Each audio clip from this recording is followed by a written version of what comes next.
Roots of the Science podcast with your girl, Anne with an E. Hello, everyone, and welcome back to another episode of the Root of the Science podcast with your girl, Anne with an E. This is episode 61. Thank you so much once again for tuning in as usual. If you are new, welcome. Really excited to have you here. Make sure that you subscribe on your favorite listening platform so that you can be notified when a new episode comes in. It's really exciting. Now, let's get on to today's episode. My guest is Jason Armatey, a PhD student in medicine who is originally from Ghana but living and studying in the United Kingdom. He's currently a PhD student in medicine at Nottingham University in the UK.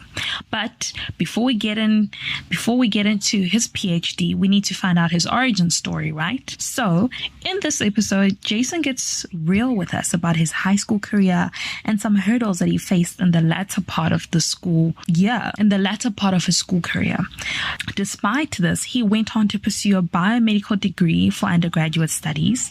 Currently, his PhD research is on a type of cardiovascular disease called ischemic diseases. Jason explains exactly what this is and why it is so important that they're doing this type of research. Further, we hear about other projects that he's part of, such as CanvasofLife brand that he co-founded with his best friend, and also another initiative that he's part of, and also being part of the organizing committee for BlackInCardio, a campaign celebrating and showcasing Black people in the field of cardiovascular research across the globe. Tune in as we hear about this and so much more. Hi, Jason. Welcome to the show. Oh, hi. Thank you for having me. I'm really excited to have you on today. I can't wait to get to know about you and everything else that you do, actually. Yeah, I'm excited to get into it. Perfect. So let's get this show on the road. First things first, could you please just introduce yourself? Who's Jason?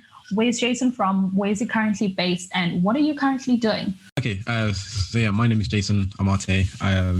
I'm originally from Ghana. I moved to the UK when I was nine years old.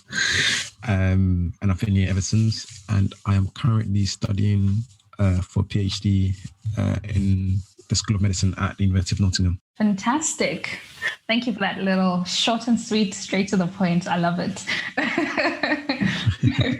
So now, Jason, as the people who know how the show goes, before we get into your science and your research, it's always good to know you away from the science, right? So you mentioned that you moved to the UK when you were 9, so you've basically been in the UK for all of your life. Did you ever go back? Do you go back? Do you visit? Not as much as I'd like to. If I'm being honest, I've only been back once. Since I moved when I was 9, I've only been back once. Okay. And it's something that I want to change. So I want to be going back, to the motherland, back to where I'm from a bit more regularly. And I mean, right now, because of COVID and all sorts, it's not really possible, but it's definitely something that's been on my mind for the last year or so, is to be able to find a way to be able to go back a lot more frequently. Is it harder because most of your family has or moved to the UK, or do you have family who's still in Ghana? I do have family out there, but because my whole family are here, and as in my core family, is that? Yeah, my core family, someone like my mum, my dad, my siblings. Yeah, your immediate family. That's the word I was looking for. I'm sure there's a word for it. Yeah. So my immediate family are all here. So it's never really been a case of, because some people go back every Christmas or every summer holidays because they have kind of like more of their family out there. Whereas for the case of me, most of my, all my immediate family are all here. So we just go. I go to other places for holidays and all sorts. But it's definitely something that I want to do a lot more of, and just kind of like get to know Ghana again. Like it's been a while, and obviously when I was 9 years old and I left, but things have changed a lot since. Even when I went back in 2017. One thing that I remember telling someone the story, I was saying that like I went to like my grandma's house, and the house. I remember it being when I was a child. I remember it being a big house, and Yeah. I kind of like went there when I was a lot older, and looking at it, I'm like, oh wow, this is not what I thought it was. Like, do you know what I mean? It was so weird. Yeah. And yeah, it's just like kind of like your perception of when you're of things when you're a child and when you're an adult are so different. And that's something that I really realized, like kind of like going around places that I used to go, kind of like going to like different people's houses and just like seeing the roads and stuff that I used to be on when I was really little, and seeing them now and just looking at it really different. It was a very interesting experience actually. No, I actually get that a lot because I'm from Malawi, so I moved to South Africa when I was 6, and similar thing. Like when you go back and you're older and you're like, I thought this place was huge, and I think also because being in like dare I say more developed country, you've seen bigger things and you're exposed to all of this big things. So when you come back home, you're like, oh, snap. Like, okay, this is all that it is. But it's quite interesting. And I really hope that you do get the chance to go back. I think sometimes as we grow up, there's always that thing that kind of draws you back. I think like deep down, like now I can actually go back on my own. I don't need to wait for parents. I think there's like a little bit of freedom in that. Yeah. Definitely. Yeah. I think like, even I said to people, like, I don't think I want to go back with my parents anymore. Well, not anymore, but like, I want to go back by myself because just so I can actually go and explore, kind of like Ghana. Like I want to go to like the different cities and the different areas, like, and kind of like rediscover the country by myself and not kind of like have, because usually when you go with your parents, you need to see this auntie, you need to see this uncle, Yeah. so you don't get the opportunity to go do all the things that you want to go to. Like for example, there's one place in Ghana that I really want to go to, which is Elmina Castle, which is where the slaves that's kind of the last stop in Ghana before they were shipped over to like the US and the Caribbean, and that's a place that I really want to go visit. And I've heard it's really like, you go there and you kind of like experience, like it's almost like you're there seeing what's happening and stuff like that. And I really want to go out there and like experience it, and because it's something that like, it's where I'm from, but I've never got the chance to go there and actually experience what everyone claims to have experienced. So stuff like that, I want to go to the north, because I've never been to the north of Ghana before. That's something I just want to go up there and just see like what life is like up there, and also, so it's definitely something I want to do. Yeah, no, definitely. You can kind of hear already that you're a keen traveler, so that's coming through a lot. So I'm sure that, well, now we always say after Corona, when the world is normal, you will definitely get to tick all of these things off your bucket list, and I'm sure you'll have a blast doing that. We kind of got to know how you kind of started and you moved to the UK. So obviously this means that most of your school career was in the United Kingdom. So while you're growing up, obviously, I wanted to find out, it's always quite interesting, were you like one of those students who was really good in science, and then obviously you took the predestined path of going into science, or is it something where you're like average and then here you are doing a PhD? Like, what was it for you? I guess growing up, school was easy, in a sense where okay. I don't know if maybe ease is not the right word, but it definitely came to me very naturally. Like, I kind of like, I'd get taught things and I'd pick it up easily. I'd understand it quite easily, like up until the age of kind of like up into the GCSEs. So that's like when you're like 16. I think I don't ever think that I struggled in terms of like kind of like exams and stuff like that. I always kind of like got like the A's and stuff without having to sweat. Okay. And then that changed when I went to do A-levels. You got humbled. I literally like, I remember like kind of like doing exams or like studying for exams and literally not understanding what was going on. Or like just not being able to I was like, what? Like, I literally remember questioning myself, thinking, wait, have I got dumb in the last year, or like since I left since I left school to like A level?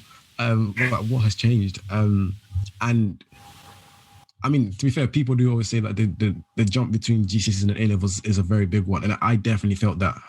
At that age, I definitely felt like it was just strange, and I think I really struggled, especially in that first year, where I literally felt like I was putting in 200% effort and literally not getting what I thought I deserved, because I've always found it quite easy, and I thought, you put in a little bit of effort and you kind of like get the grades, but getting to A levels and I'm putting in a lot more, like so much more effort than I've ever put in my life, and still not finding it easy. And it was say traumatic sounds a bit like it sounds a lot worse than it was, but it definitely wasn't a happy time for me, if I'm being honest. I think I really questioned myself a lot, because I've never ever like gone through, like I was up until that age. Like I said, it come easy to me. So finally, like now at this stage, I'm literally thinking, wait, what's going on here? Did you feel the pressure? Was it also pressure from, like, let's say your parents were like, hey, Jason, you were really good, what's going on? Or was it internal more? I think it was definitely internal. My parents kind of like, obviously they want you to do well, but they also, like, I remember literally, like, I think there was one point where I'm not even ashamed to say this, I don't think I literally cried like to my mom, where I was literally like, I can't do this. Long story short, I did okay and kind of like ended up going to university.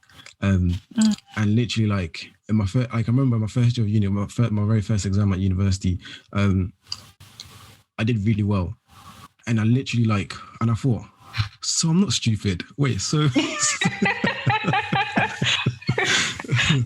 and literally just like that, my confidence came back, and I thought, hold up a second.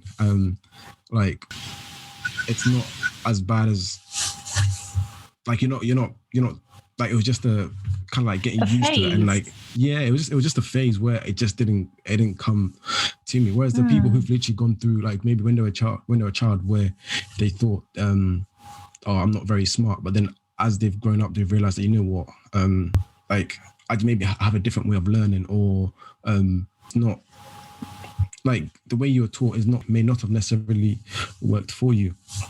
And I think like I always try to share with people. Like, I remember I had a conversation with a friend earlier, like maybe a few weeks ago, and I was saying to them, think of all like the amount of people who've given up because they didn't think that they had the ability to be able to like go further, because of that phase. And because I've been through that phase of time, like that phase where I thought that I couldn't do it. I know that there's definitely like loads of people out there who probably were destined to like kind of like amazing things and kind of like gave up because they didn't have someone to support them, or someone to show them, you know what, like, don't give up. Yes, you're struggling now, but that doesn't mean that's the end of it. Like, you actually can go through it.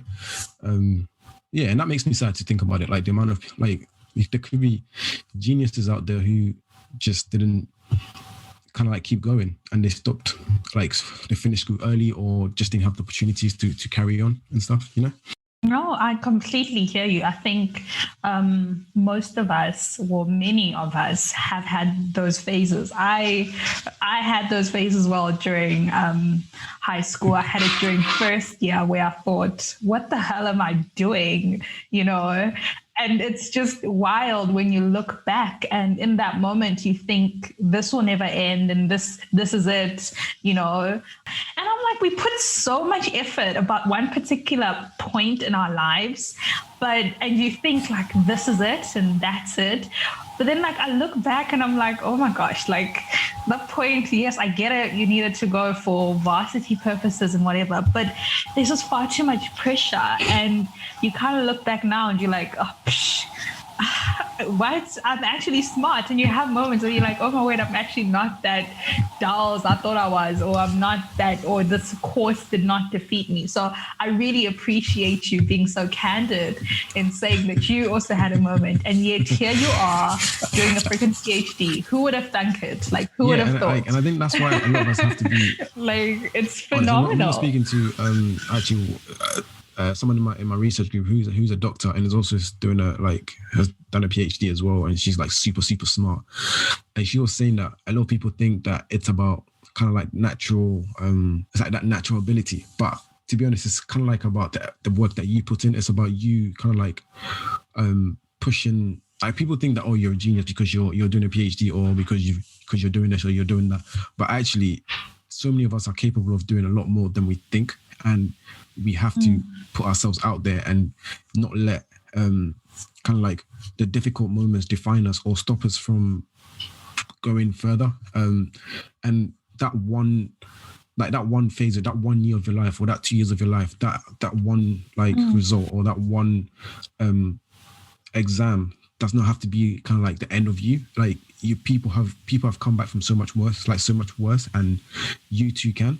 And that's something I like to share with people. It's not about like none of it. Like I'm not a genius. Like a lot of us that I remember actually a professor once said to me that like there's literally like the way he put it was like it was like a lot of us have to study hard. We have to read. We have to do the work to be able to understand.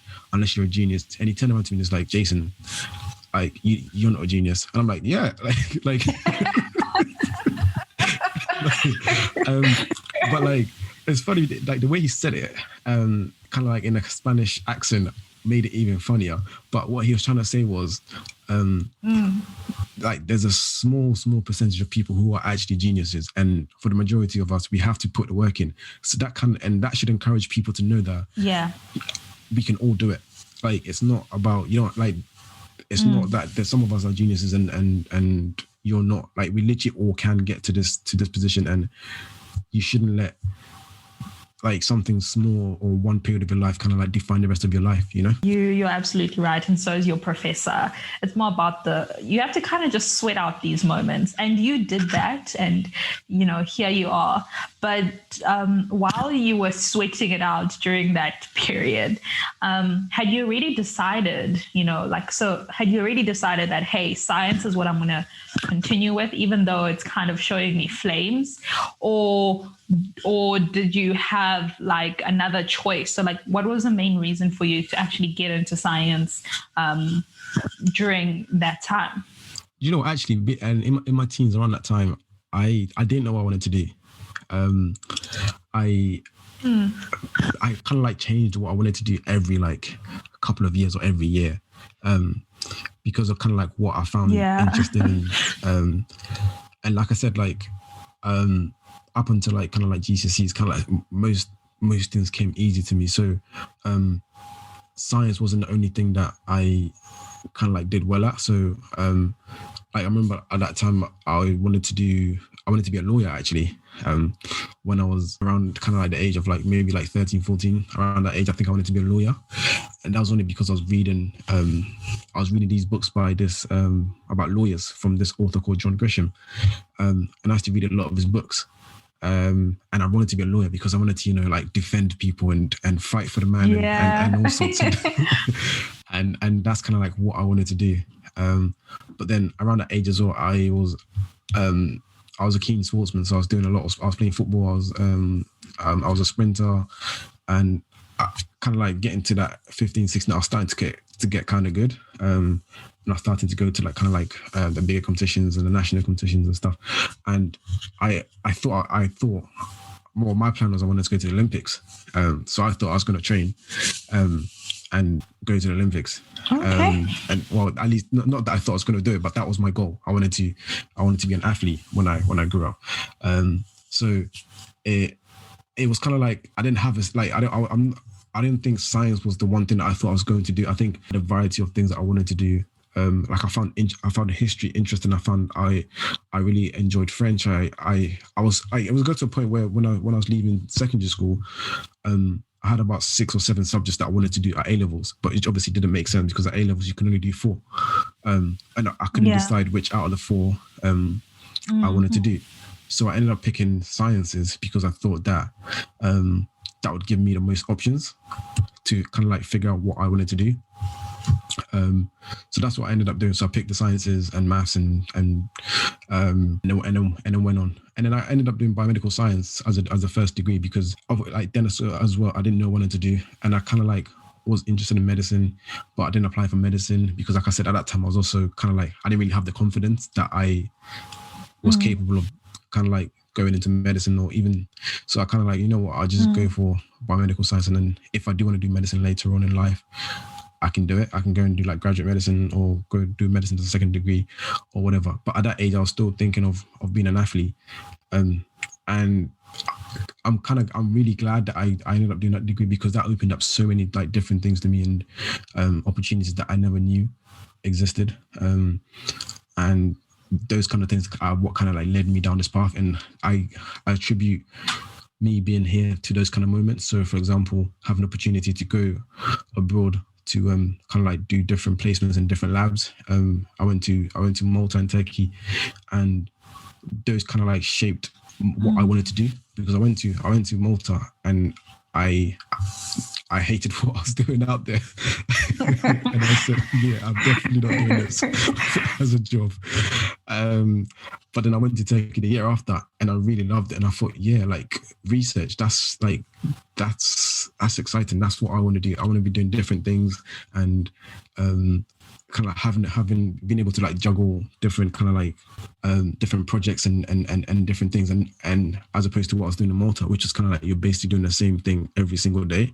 And I thought, yeah, that's not me. I can't do the same thing every single day for the rest of my life. And I knew that kind of job wasn't for me. But being kind of like doing research out in Turkey, that was exciting. And kind of like being in an academic environment, I found very stimulating and it was exciting. So I then went into do a master's in research because I wanted to do research because of that decision. And that's kind of like led me down this path. And now I'm doing research and I'm studying for a PhD. So yeah. Wow, what a journey. What a journey. So just to note to people who are like, oh no, you wanted to be an athlete, I forgot to mention that you actually were a sprinter. So it makes sense why you wanted to go to the Olympics. But it's really also really cool how you had such a diverse, rather think the word is you had a very broad outlook in terms of you didn't have a set design in terms of what you wanted to do. And I think it's even more beautiful that even as you were studying, you got to explore a lot of things. I don't think a lot of people have that opportunity to, like you say, to be placed in different labs and whatnot. And until eventually you actually found like, okay, this is what I want to do. And I think this is also another important point that to somebody who's listening and they might be an undergrad and they're still like, oh my word, I don't know what to do.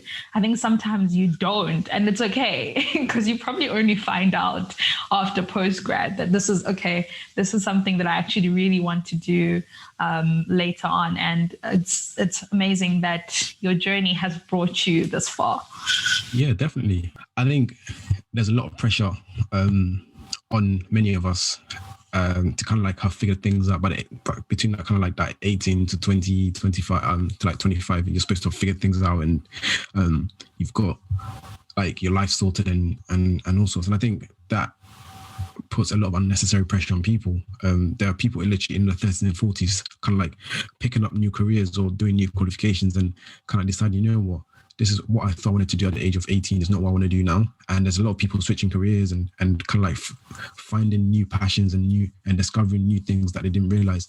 And I think that a lot of people need to just be easy on yourself and kind of like realize that life is long. It's a marathon. Like you don't have to have figured out everything at this age. So even if at the age where you're kind of like figuring out what you want to do in life, be open to options. Like I'm now doing a PhD, but I'm still in that stage where I'm still thinking like, what am I going to do next, or what is life going to take me? And I'm open to kind of like what happens. I'm not going to be like, you know, this is what I want to do, and if I don't do this, I'm not going to be happy. And also because you can miss out on great opportunities and great like amazing things that could happen to you if you just kind of like just open your eyes and be open to what kind of like life brings to you. Definitely, you're right. And I think probably now we're able to say, hey, you don't have to. We can have those conversations, but we kind of still have time. So depending on your, okay, let me not say that blankly, because sometimes you don't. Depending on your circumstance, people have to choose to do things, be it for financial reasons. But rather, if you have the opportunity to still decide, I think you should take the time to figure it out. I think it will save you a lot of trouble in the long run. Like, because imagine now, like 50 and you spent 20 years of your life doing something that you hated. So I think if you can take the time to just kind of reflect and try different things, it will save you a lot of time. So now for you in your PhD, your research, I hope I say this right, you're focused on the revascularization of ischemic diseases. Did I say it right? Yeah, close enough. Yeah, it's ischemic diseases, but ischemic diseases. Okay, so first things first, please tell us about this work and what exactly is ischemic diseases, and why is it so important? Yeah, sure. So these diseases that I'm working on, they're kind of like they're cardiovascular diseases. So cardiovascular diseases are kind of like the biggest killer, or like the biggest cause of death, like worldwide. And the one disease that I'm focused on, which is on ischemic diseases, is peripheral arterial disease. So the blood vessels, but it's mostly kind of like in like the arms and legs, more specifically the legs. So the kind of like the blood vessels kind of like are narrow. So you're getting less oxygen and less blood flow through to the muscles. And basically the idea of my research is basically trying to like repair the blood flow and allow kind of like more blood flow to go to these, like the muscles basically, because in peripheral vascular disease or peripheral arterial disease, whichever one you want to call it, one of the issues with that is that you can get a lot of like leg amputations. The idea is that if we can find a way of kind of like curing or treating it so that you don't need to, so that you can prevent kind of like amputations, and it's a very costly treatment as well. So if you can find a way of treating this, it will save kind of like the taxpayers' money, and as well it'll save time and effort, and basically kind of like improve the current treatment that's out there. It causes a lot of pain in the legs, and like literally you could be walking and like you're literally in pain all the time. And the reason, like, kind of like some of like the causes of this disease is kind of like atherosclerosis, which is kind of like build up of plaque in your artery wall. So obviously, like some of the easiest ways to prevent, or, like, you know what they say, like it's always better to like prevention is better than cure. So it's important that we always, like, I think in science we sometimes talk about kind of like treatment. I think sometimes it's also important to kind of like talk about kind of like prevention. And so kind of like if you can tell people to kind of like exercise and have a healthy lifestyle, you can prevent these kind of diseases. That's kind of like what my research is based about. It's kind of like trying to repair this disease. And ischemia is basically is restriction of, so it's like a lack of oxygen basically. So when like there's shortage of oxygen in some parts of the body, for example, a myocardial ischemia is kind of like heart disease, or where there's like the blood flow to your heart is reduced, and this can cause kind of like heart attacks and all sorts. So yeah. Interesting. This is so interesting because it's very relevant, especially in this day and age. So for your research, this type of clotting and stuff that happens in the blood vessels in the legs, is it, so you said it's a lifestyle problem, not like something that's genetic? The cause, yeah. So the cause mostly is to do with kind of it's to do with kind of like unhealthy and an unhealthy lifestyle and but that's like it's kind of like, so if you think of like kind of like heart disease, so a lot of the cause of heart disease, like obviously there will be some kind of like genetic components to it, but majority of the time it's to do with kind of like if you can prevent it by eating well, exercising, that kind of stuff, you can prevent these diseases a lot more. That's really exciting, and I'm really excited because it's very rare that I get to talk to people who are doing anything in terms of cardio, and dealing with these type of cardiovascular things. So like I think you're one of the first, I stand to be corrected, one of the first. So this is really, really great.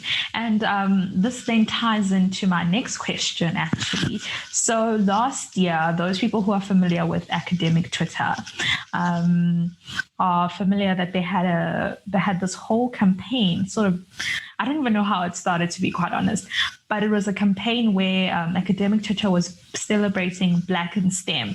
So during that process, they celebrated various different careers. So Black in Chem, Black in Engineering. And it was really beautiful having all of these Black scientists or researchers or people involved in this type of field, being celebrated and doing all of these threads and people getting to connect. And in fact, there was a week where there was BlackInCardio. And you're one of the co-organizers, which is really dope. Congratulations on that. It was really, really good to see all of the amazing people who are doing this type of work. So I wanted to ask you, being an organizer and just partaking in that campaign for that week, what were some of the major takeaways for you, be it organizing or just as a participant? Yeah, it was an amazing week. And I think, like, first of all, congratulations to everyone, not just us. I think like all the people who kind of like were involved in all the Black in STEM or the Black in X weeks, kind of like a showed a representation of Black people in science and all this different, not just science, but also those Black in humanities and all sorts. And I think that it was needed. I think it was long overdue to show people that, you know what, like we also are here, we also are doing these things that you may not think that we are, and kind of like looking on some of the websites of not just BlackInCardio, but Black in Neuro and Black in Micro and all the other like Black in Next movement, seeing the amount of people who are doing different exciting like research and working on exciting projects and stuff. It kind of showed people, you know what, yeah, like there's loads of us out there. There's loads, like that's. I remember like before last year, I hadn't met many Black people who were kind of like doing, like PhDs and all sorts. And all of a sudden now there's like groups in the UK of like kind of like the West African Research Collective. There's the Afro-Caribbean Research Collective, which kind of like, and like kind of like Black STEM UK and all sorts, which is looking at different. Like different groups in the Black community, but also showing that there's also solidarity between all of us, and seeing all these faces and seeing all these people doing amazing things, and you're thinking, wow, so it's not just me. I'm not the only one in my, like, because a lot of us we're most likely to be the only person in our department or in our faculty or and it was amazing to see people kind of like globally, also like people doing kind of maybe similar things to you, or just like very different things to you, but having like similar experiences. And for me, that was one thing I took from BlackInCardio, is that it's not just you. There is a community out there. It's like not just kind of like worldwide, but even in the UK, there are people doing kind of like similar things to you who will understand what you're going through. I've shared some stories with people where I've literally thought, wait, am I crazy for thinking this? And they're literally thinking, no, like you weren't at fault here. And having people who actually understand kind of like the things you've been through and like your experiences is such an amazing feeling. And for me, BlackInCardio showed kind of like the disparity and kind of like treating black people. I learned a lot in terms of kind of like how it's dealt over in America, which was really cool. We had a lot of amazing speakers who kind of like shared kind of like the work that they do, and shared kind of like how like, because they had the same mindset as us, and they're trying to kind of like solve this racial disparity, and looking at how they do it, and also was interesting, and it was nice to see that we could work together. And I think that's the power of the internet, is just like people can come together from all over the world, and it kind of like makes this global community where we can all tackle problems together. And it's not just kind of like, oh, we're not limited by location anymore. Now you can set meetings with someone in Australia or in the US or in South Africa, and like discuss problems and how you can solve it, and create like initiatives to combat these problems. And I think that was amazing. No, I hear you.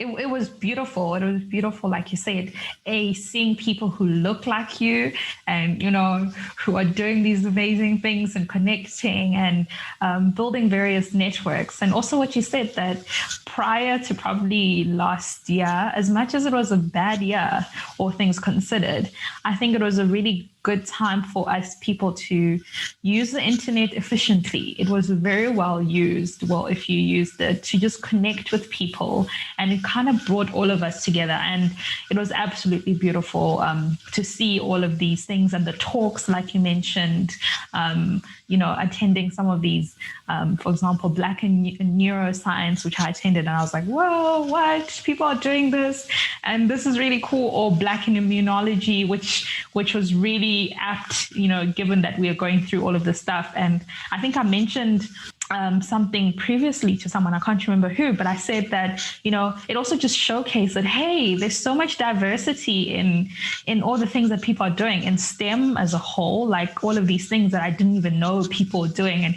even if you say neuroscience or chemistry or mathematics, there's just so many things that people are doing, and you just thought it's like one thing. So it was like mind blowing. And again, congratulations for your very successful week. And so quickly, if somebody is like, hey, this is something that I want to join, you being as a co-organizer, is there a way for them to reach the BlackInCardio after that week?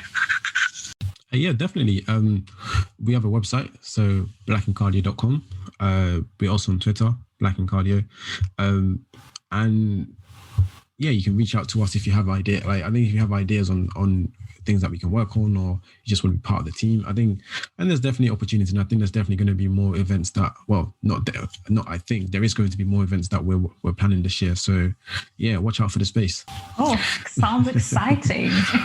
Sounds really exciting. And Jason, you know, you are involved in a lot of different things, and there's this term, you know, the whole new age scientist. Not only are you part of, you know, Black in Cardio, you also have your own life, like a brand, which you do podcasts, and you've got a blog, and you've got like a website, and it's called CanvasofLife. It's something that you co-founded with your best friend, if I'm correct. So can you just tell us more about this brand? I'm also curious about how the name came together. So the idea behind Canvasoflife is that basically your life is your canvas. So you basically have you're free to do whatever you want to do with your life. You're free to create life, to shape your life the way you want to. And the idea behind that brand is that we want to inspire people to kind of like, to basically go for it, whatever that may be, whatever it may be. Like you want to achieve goals. You want to people to be mediocre. We don't want people to give up on their dreams, and we want to show people that, you know what, there are so many people who've been through hard times, people who are life isn't easy, but we want to show people that, you know what, your life is your canvas. So think of it as like you're shaping your own life. You're no matter what you want, no matter what it is that you want to do, you can do it. And we want to kind of like, it's to inspire and to motivate people to go for it. And that's literally like the simplest way of putting it. And the idea came just from like conversations with my friend Rahi, who's the co-founder.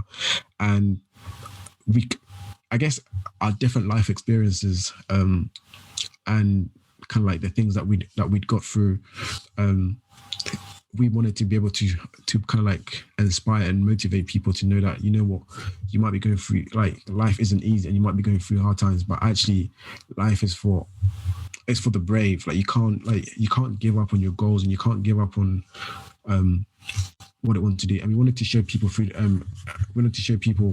that you can do this through a variety of mediums. So we wanted to have kind of like podcasts where we have people come and share their stories and talk about kind of like difficult moments that they overcame, or kind of like so that they can inspire people to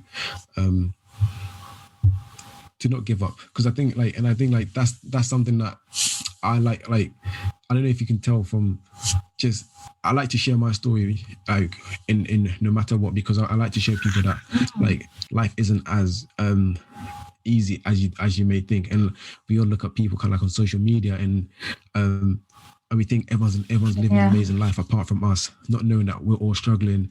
And we want to be real with people and show people that, you know what, like, yeah, like you might be going through a tough time now, but so was I last week, or so was I last month, but I got through it, and you can too.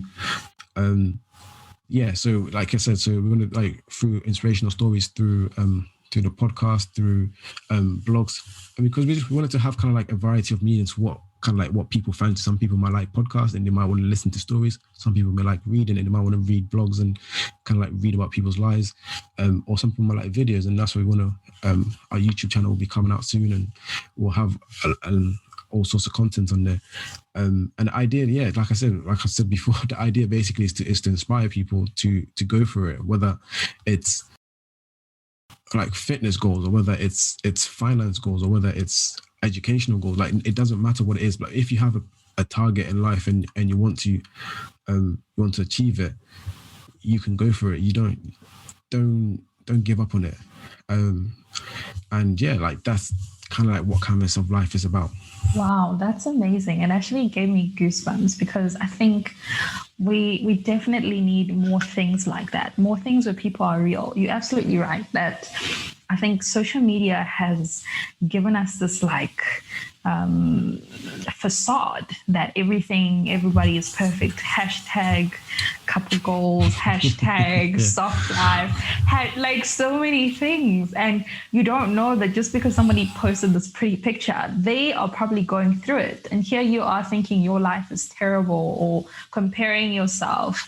I think it's refreshing that, hey, actually you're struggling. And also on the other hand, that you might be struggling, but you can come out of it. And I think that's really fantastic that you guys are doing this. And also I love the fact that it's very multifaceted. Yeah, multifaceted in the sense that that it speaks on various different things, such as finance or fitness, because we all struggle in different ways. Some people not necessarily only emotionally. Some people might be like, hey, I've been struggling to lose weight and it's just hard. And somebody who's like, I've been struggling with money. So it's really cool that you have this rainbow of like a huge selection of stories. And how can people like be involved if they want to be involved, or how can they read more about everything that you're saying? So people can definitely get involved. The idea behind the brand is that it's not going to be just us. It's not going to be us kind of like sharing our story, because we're only two people. We want to have people who want to create, people who want to write, people who want to share their stories, to come and basically collaborate with us. We like, life is a journey, and we want to connect people from all sorts of different, what's the word I'm looking for? Different walks of life, so that we can all learn from each other. Because you might have something that, like, from this conversation, I will learn something, or you might pick up something. But that's what life is about. Life is about each of us kind of like teaching each other, inspiring each other, and like being open. Rahi actually recently told me, he was like, yeah, you need to be like water, which is something that Bruce Lee said, which means kind of like, don't be stiff in like your mindset, be open to kind of like learning from people, be open, like move like water, if that makes sense. And like for me, that's a beautiful quote, and that's something that I've started sharing with people, is that because life people say that life like life will it happens, like life will happen to you, or like things happen, and like there's going to be difficult moments, but if you have that mindset of like, you know what, I'm going to grow from this, I'm going to learn from this, like this is only a like a phase in my life, or this is only a moment in my life, you're going to grow from it. Like like one thing that I'm very keen about the show is to let people not let like one moment in your life define you. And I just like, and that's kind of like something that we like to share, we want to share with people, is that, you know what, like there's so many things you can do. Like, yes, I'm a scientist, or yes, but I can do a lot more. And I think that even in my 25 years of life so far, I feel like I've been involved in so much, and I still feel like there's a lot more to come from me. And it's not like I'm not giving up already on, because one moment might have happened or something might have happened to me, but that moment's not going to shape and define my life. I'm going to grow from it. I'm going to learn from it. And yeah, like that's the idea behind us. Yeah. No.